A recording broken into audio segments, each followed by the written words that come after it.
All right, spring is in full swing, and that means that allergy season is also upon us. Yeah, a lot of people sneezing around here. This year's super bloom may be pretty, but it could also heighten allergies. Joining us now is Dr. Mark Kerner, an ear, nose, and throat surgeon with Dignity Health Northridge Hospital. Good to see you. Great, thanks for having me. So this super bloom's pretty big this year. It's terrible, and with this great rain that we've had, it's caused a tremendous amount of pollen.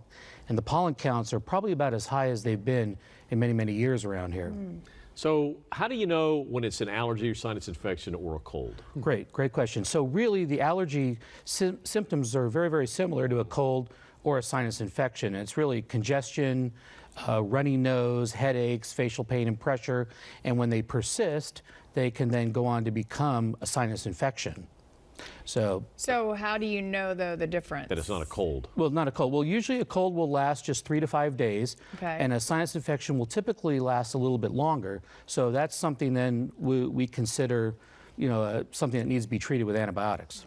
So that's when you should see the doctor. Exactly. Okay. Okay, so what do you go to the drugstore to buy to handle this? Well, the first and foremost thing we recommend is nasal irrigation with saline or saline solution, and that's the best. Because these pollen counts are so high and our nose is our natural filter, if we can clean that filter out, basically, we can prevent a lot of the symptoms. So the mainstay would be nasal irrigations and cleaning, and then after that, there's now a number of preparations that are available over the counter, including Flonase or other nasal steroid preparations that help reduce the inflammation in the nose that are caused by the allergens. Is that what the Medipod is? Neti. Or what is it? Neti. Medipod, yeah. Yeah, so it's basically clearing everything out. Exactly. So the Neti Pod is one of the delivery systems that are available for doing nasal irrigations. Yeah. What about that new thing? It's like this machine called Navage or something. Does that thing actually work? It does. I mean, again, it's now a more mechanical device that actually flushes the nasal cavity out.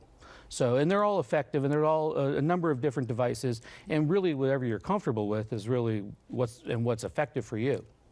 And can people get allergies later in life? They do, yes. So the reason is the way we develop allergies is a small exposure over a long period of time.